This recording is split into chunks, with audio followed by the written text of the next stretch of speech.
Welcome to this online module on holistic decision-making when evidence is less clear. Meeting with your trainee. Trainers and trainees need to meet regularly across the training year.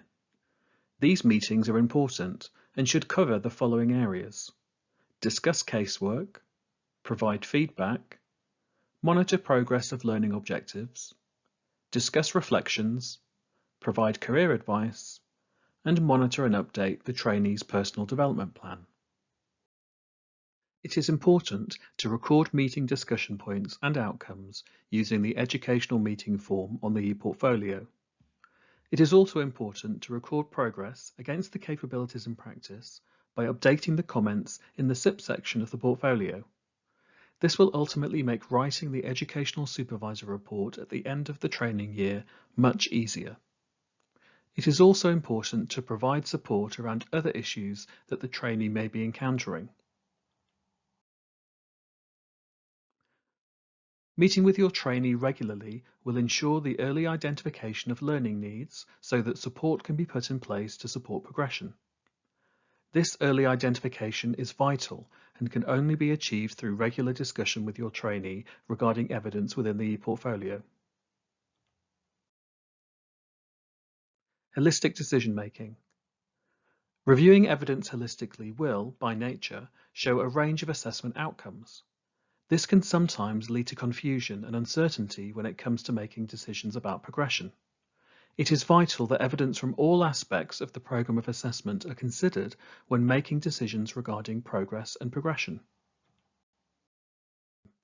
Remember that evidence within the ePortfolio will span a considerable length of time.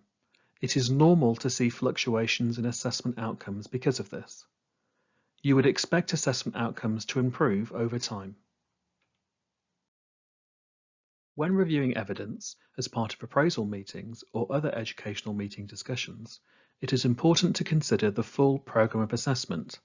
This includes professional examination results, workplace-based assessment outcomes, supervisor feedback via the MCR, and trainee self-assessments.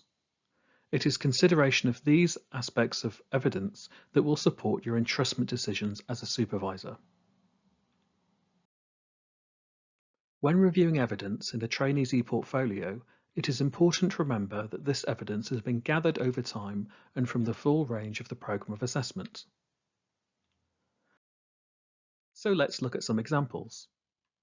In this scenario, an MCR was completed in October, which flagged issues and concerns about the trainee's performance.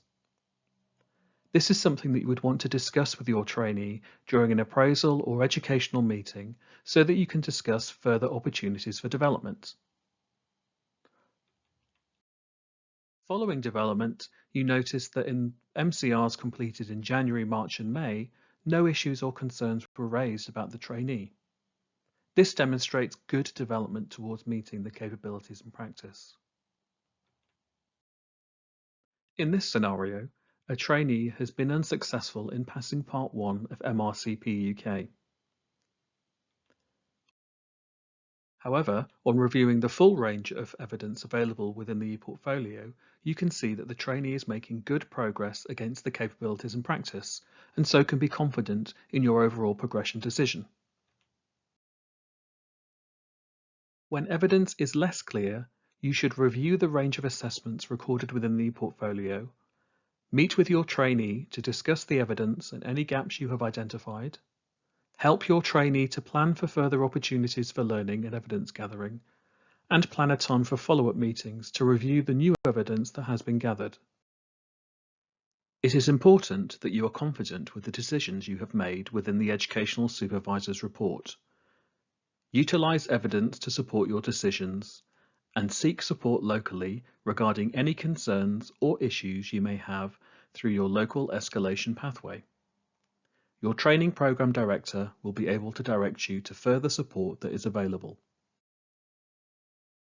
For more physician trainer resources, please visit the JRC PTB website.